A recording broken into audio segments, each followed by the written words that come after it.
നമസ്കാരം. വീണ്ടും മണിപ്പേച്ച് Malayalam YouTube channel വഴി നിങ്ങളൊക്കെ കാണുന്നതിൽ എനിക്ക് വളരെ സന്തോഷം. ഇന്ന് എല്ലാം ഡമാൽ ഡമാൽ ഡമാൽ എന്ന് തന്നെ ഇരിക്കുന്നു. 22 ക്യാരറ്റ് ഗോൾഡ് 15,330, 3% ചേർത്താൽ തന്നെ 16ന്റെ അടുത്ത് പോകും. പിന്നെ ഇതിനൊപ്പം സ്റ്റാമ്പിങ് കൂടെ ഇട്ടാൽ മതി, 16,000 തൊടും. അതിനൊപ്പം 24 ക്യാരറ്റ് ഗോൾഡ് വെറും GST ഇട്ടാൽ മാത്രം തന്നെ 17,000 ആകും. സോ 17,000 കഴിഞ്ഞു. ഇപ്പോൾ 1 kilo gold 1,70,00,000, 2 kilo gold 3,40,00,000, silver വന്നിട്ട് 4 ലക്ഷം. എന്തുകൊണ്ട് 4 ലക്ഷം എന്നാൽ എന്തെന്ന് വെച്ചാൽ ഡ്യൂട്ടിക്ക് വേണ്ടി ലോക്കലിൽ കയറ്റിയിരിക്കുന്നു. ഡ്യൂട്ടി കയറുന്ന ഇല്ല എന്ന് വൈ എന്ന് നമുക്ക് നോക്കാം. ഇന്ന് we got Larsen Toubro, then Maruti Suzuki റിബ 9160 ഇരിക്കുന്നു. ബട്ട് ഇതിൽ എന്ത് ന്യൂസ് എന്നാൽ മറ്റെല്ലാ കറൻസിക്ക് അഗേൻസ്റ്റാ ഡോളർ മുകളിൽ ഇരിക്കുന്നു. ഇതിൽ ഡോളർ താഴെ ഇറങ്ങി. ഇറങ്ങിയ ഉടനെ I don't care about dollar എന്ന് പറഞ്ഞു. എന്ന് ട്രംപ് പറഞ്ഞായിരുന്നു. I don't care it about the dollar എന്ന് ട്രംപ് പറഞ്ഞ ഉടനെ 1% തിരികെ താഴെ ഇറങ്ങി. സിംഗപ്പൂർ കറൻസി 11 12% ഹൈ ആണ്. മറ്റെല്ലാ കറൻസിയും ഡോളറിന് അഗേൻസ്റ്റ് ആയിട്ട് സ്ട്രോങ് ആക്കുന്നു. ഇന്ത്യൻ കറൻസിക്ക് അഗേൻസ്റ്റ് മാത്രം ഡോളർ സ്ട്രെങ്തൻ ആയിക്കൊണ്ടേയിരിക്കുന്നു. ഇതുപോലെ ഡോളർ സ്ട്രെങ്തൻ ആയിക്കൊണ്ടേയിരിക്കുന്നു എന്നാൽ അങ്ങനെ വെച്ചാൽ ഗോൾഡും സ്ട്രെങ്തൻ ആയിക്കൊണ്ടേയിരിക്കും. 5,000 കഴിഞ്ഞ് ഒരു ദിവസം തന്നെ ആകുന്നു എന്ന് നോക്കിയാൽ 5,200 ക്രോസ് ആയിട്ടുണ്ട്. സ്പോട്ടിൽ തന്നെ 5,200 ക്രോസ് ആയിട്ടുണ്ട്. സോ ഗോൾഡ് ഗില്ലി പോലെ കയറിക്കൊണ്ടേയിരിക്കുന്നു. പാവം ഗവൺമെന്റ് സാക്സ് 4.8 തന്നെ അതിനെ 10% അടിച്ചിരിക്കുന്നു. ഒരു 5.4 എന്ന് പറഞ്ഞ് വായന വിട്ടിരിക്കുന്നു. ഇതുപോലെ തന്നെ ഇരിക്കുമെങ്കിൽ മാർച്ചിൻ്റെ അകത്ത് 5.4 പോകും. ട്രംപ് ഭാഗവതർ വേറെ എന്തെങ്കിലും സംസാരിക്കുകയാണെങ്കിൽ ഫെബ്രുവരിൻ്റെ അകത്ത് തന്നെ 5.4 പോകും. ഇപ്പം 5.4 പോയെങ്കിൽ അടുത്ത ടാർഗറ്റ് എന്ത് പറയും ഗോൾഡ്മാൻ സാക്സ് എന്നാൽ അതിനെക്കുറിച്ച് നമ്മൾ ചിന്തിക്കാം. ഇപ്പോൾ ഗോൾഡ് ഇരിക്കുമ്പം ഒരു പേടിയുമില്ല. നിങ്ങളുടെ പോർട്ട്ഫോളിയോയിൽ ഗോൾഡ് എത്രയ്ക്കാണ് ഇമ്പോർട്ടൻ്റ് എന്ന് നിങ്ങളിപ്പോൾ മനസ്സിലാക്കിയിരിക്കും. ഇപ്പോൾ എല്ലാ സൈഡും അടച്ചാണ് ഇരിക്കുന്നത്. എവിടെ പോയാണ് ഗോൾഡ് നിൽക്കുമെന്ന് എൻ്റെ അടുത്ത് ചോദിച്ചാൽ എനിക്കറിയത്തില്ല. ഞാൻ വിചാരിച്ച ഈ ഇയർ എൻഡ് ടാർഗറ്റിനൊക്കെ കഴിഞ്ഞ് ഇപ്പോൾ എവിടെയോ പോയിരിക്കുന്നു. 16, 17 ഞാൻ വിചാരിച്ച് നോക്കാത്ത കാര്യമാണ്. സോ എത്രയും ദൂരം പോകുന്നോ പോകട്ടും. ഇപ്പം നമ്മൾ അതിന് കാറ്റടിക്ക് നൂല് വിട്ട് നോക്കുന്നത് പോലെ നോക്കാം. ഇപ്പം എവിടെയോ പോകുന്നു. നമ്മൾ പറഞ്ഞ പ്രൈസ് 12, 10, 17 10 വീഴുമ എന്നത് വളരെ കഷ്ടമാണ്. 50% വീഴുന്നാൽ തന്നെ ആ റേഞ്ച് എത്തും. 50% വീഴണമെങ്കിൽ ഇൻട്രസ്റ്റ് റേറ്റ് എവിടെയോ പോകണം. പക്ഷെ അത് പോകാൻ ചാൻസ് ഇല്ല. അതിന് ജെറോം പോളിൻ്റെ ഒപ്പം മീറ്റിംഗ് ഉണ്ട്. ഇന്നും ഒരു മീറ്റിംഗ് അല്ലെങ്കിൽ 2 മീറ്റിംഗ് മാത്രം തന്നെ. പിന്നെ അവർ ലേം ഡക്കിന് ഫെഡ് ചീഫ് ആകും. എന്ത് വേണമെങ്കിൽ സംസാരിക്കും. നാളെ എൻ്റെ ആൾ വന്ന റേറ്റിന് കട്ട് ചെയ്യും. അങ്ങനെ ട്രംപ് സംസാരിക്കും. പിന്നെ ഗോൾഡിൻ്റെ വില തിരികെ കയറും. ഇതാണ് ആദ്യത്തെ ന്യൂസ്. ഗോൾഡിനെ സ്റ്റോപ്പ് ചെയ്യാൻ വേറെ ന്യൂസ് ഇല്ല. ഇന്ന് ഇന്ത്യക്കും യൂറോപ്പിനും ഒരു വലിയ ഡീൽ വന്നിട്ടുണ്ട്. എല്ലാ ന്യൂസിലും ഹെഡ്ലൈൻ വന്നിട്ടുണ്ട്. ഈ ഹെഡ്ലൈൻ്റെ താഴെ നിങ്ങൾ നോക്കുകയാണെങ്കിൽ ആ ഡീലിനും ഇവർക്കും ഒരു ബന്ധവുമില്ല. അതിനെക്കുറിച്ച് വലുതായിട്ട് ന്യൂസുമില്ല. എന്തെന്ന് വെച്ചാൽ ഏപ്രിൽ 27 തന്നെ ഡീലിനെ കുറിച്ച് പറയണം. ഞങ്ങൾ ബ്രോഡായിട്ട് സമ്മതിച്ചു. പക്ഷേ ലോയർക്ക് എഴുതുന്നത് പോലെയാണ് പേപ്പർ എഴുതുന്നു. എന്ത് പറയുന്നു അതിന് 6 മാസം എടുക്കും. പക്ഷേ യൂറോപ്യൻ പാർലമെൻറ്റിൽ എല്ലാം പാസ്സാകണം. പല നാടുകളുടെ ആൾക്കാരൊക്കെ ചേർന്ന് യൂറോപ്യൻ യൂണിയനിൽ ഇതിനെ പാസ് ചെയ്യണം. പക്ഷെ അതും ഇപ്പം നടക്കുന്നത് പോലെ ഇല്ല. ഇത് കാരണം ഏപ്രിൽ 2027 നടക്കാൻ പോകുന്നതിന് ഇപ്പോഴേ എല്ലാത്തിനെയും പിടിച്ചിരുത്തോണ്ടിരിക്കുന്നു. ഒരു ഹെഡ്ലൈൻ മാനേജ്മെൻറ്റ് അവർക്ക് ആവശ്യമുണ്ടായിരുന്നു. അതും വന്നായിരുന്നു. കാർ ചീപ്പാകും, എല്ലാം ചീപ്പാകും എന്ന് സംസാരിച്ചുകൊണ്ടിരിക്കുന്നു.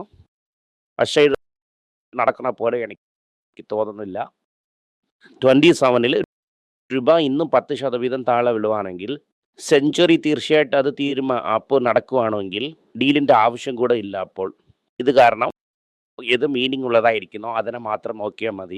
ഇറങ്ങും എന്ന കാര്യം നമുക്ക് ആവശ്യമുള്ളത്.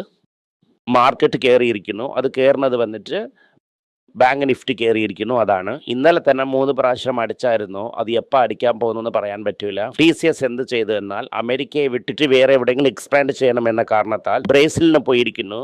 330 കോടി രൂപ എടുത്ത് ബ്രേസിലിൽ ഒരു ഡെലിവറി സെൻറ്ററിനെ തുറക്കുന്നു എന്ന് അനൗൺസ് ചെയ്തിട്ടുണ്ട്. ഏഷ്യൻ പെയിൻറ്റ്സ് വന്ന് ഇന്ന് രാവിലെ ആദ്യം തുറന്ന ഉടനെ ഡമാൽ ഇന്ന് 7% അടിച്ചായിരുന്നു. സിസ്റ്റം കോമ്പൗണ്ടിങ് ഇതിൽ ടോപ്പായിരുന്ന ഒരു കമ്പനിയാണ് ഇത്. Paint അടിച്ചുകൊണ്ടേയിരിക്കും sir. വീടേ ഇല്ലെങ്കിലും കാറ്റിൽ പെയിൻ്റ് അടിച്ചുകൊണ്ടേയിരിക്കും എന്ന് പറയുന്നു. പ്രോഫിറ്റ് ഡൗൺ, എല്ലാം ഡൗൺ. മാർക്കറ്റ് കിടപ്പിലാണ്. ബിർള വന്നിട്ട് എനിക്ക് 2 കണ്ണ് പോയാലും പ്രശ്നമില്ല, അവർക്ക് 1 കണ്ണെങ്കിലും പോകണമെന്ന് ബിർളയും പെഡ്ലൈറ്റും ഇറങ്ങിയിരിക്കുന്നു. വളരെ പാടാണ്. അതിന് ശേഷം എന്ത് പറയുന്നു എന്നാൽ, അടുത്തത് സ്പന്ദന സ്ഫൂർത്തി സിപ്ല എന്ത് പറയുന്നു എന്നാൽ, ഈ കരാമിക് ട്രീറ്റ്മെൻറ്റ് ഡ്രഗ് ഈ മൂച്ച് വാങ്ങുന്നതിന്, പിന്നെ ഡയബറ്റീസിന് ഡബിൻഡോമിൻട്രി ട്രീറ്റ്മെൻറ്റ് ചെയ്യുന്നു എന്ന് പറയുന്നു. ഇപ്പോൾ സൺഫ്ലവർ ഓയിൽ ഡ്രഗിന് ചൈനയിൽ നിർത്തിയിരിക്കുന്നു.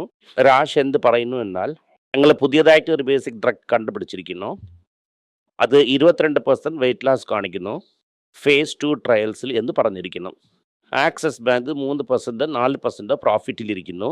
ഇത് കാരണം ജനങ്ങൾക്ക് കോൺഫിഡൻസ് കയറിയിരിക്കുന്നു എന്ന് പറയുന്നു. ഇൻഫോസിസ് എന്ത് ചെയ്യുന്നു എന്നാൽ, ക്രിസൽ എന്ന് പറയുന്ന ഒരു കമ്പനിയോടൊപ്പം ചേർന്ന് centre of excellence of AI എന്ന് ഒന്ന് തുടങ്ങുന്നു.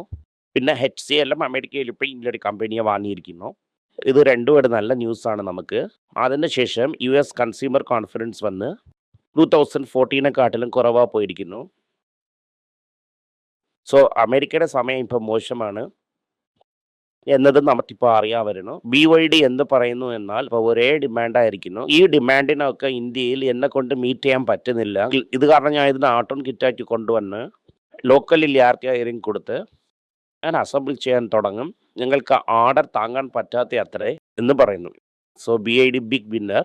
ഇലക്ട്രിസിറ്റിയിൽ, ഇലക്ട്രിക് കാർസിൽ മറ്റ് സ്ഥലങ്ങളിൽ ലോകത്തിൽ ചെയ്യുന്നത് പോലെ ഇന്ത്യയിലും ചെയ്തിരിക്കുന്നു. സ്പന്ദന സ്ഫൂർത്തിയുടെ റിസൾട്ടിനെ കുറിച്ച് സംസാരിക്കാം. സ്പന്ദന സ്ഫൂർത്തിയുടെ റിസൾട്ട് വളരെ നന്നായിരിക്കുന്നു. പുതിയ MD വെങ്കടേഷ് കൃഷ്ണൻ അവരെന്ത് പറയുന്നു എന്നാൽ, 6 ക്വാർട്ടർ പട്ട കഷ്ടമൊക്കെ ഇപ്പോൾ ശരിയായിട്ടുണ്ട്. ഇപ്പോൾ കളക്ഷൻ സ്റ്റേബിൾ ആയിട്ടുണ്ട്. കാശ് വന്നിട്ട് വെറും 83 കോടി രൂപ തന്നെ.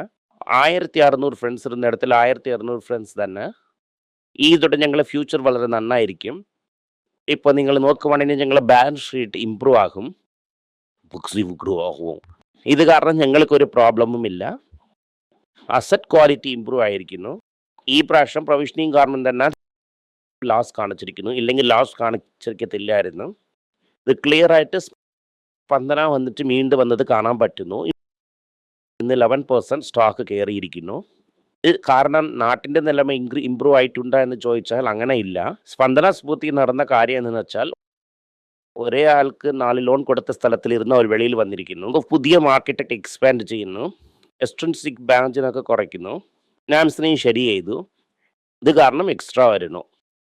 265 രൂപ 11%. ഇത് വന്നിട്ട് ഒരു ടെക് അറ്റ് ബൗൺസ് പോലെ ബൗൺസ് ആയിരിക്കുന്നു.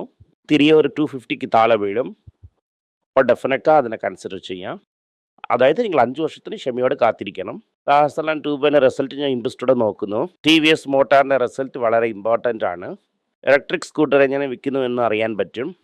മാരുതി പോയ ക്വാർട്ടർ എന്ത് ചെയ്തിരിക്കുന്നു, മാർക്കറ്റ് ഷെയർ കയറിയിരിക്കുന്ന കുറഞ്ഞിരിക്കുന്ന എന്ന് ഡീറ്റെയിൽഡ് അറിയാൻ പറ്റും. നന്ദി, നമസ്കാരം. എന്തെങ്കിലും നിങ്ങൾക്ക് സംശയമുണ്ട്, എന്നെ കോൺടാക്ട് ചെയ്യണമെന്ന് നിങ്ങൾ വിചാരിക്കുവാണെങ്കിൽ താഴെ കൊടുത്തിരിക്കുന്ന മെയിൽ ഐ ഡിക്ക് നിങ്ങൾ മെയിൽ അയക്കാം. ഞങ്ങളുടെ ടീം നിങ്ങളൊപ്പം കോൺടാക്ട് ചെയ്യും. Thank you.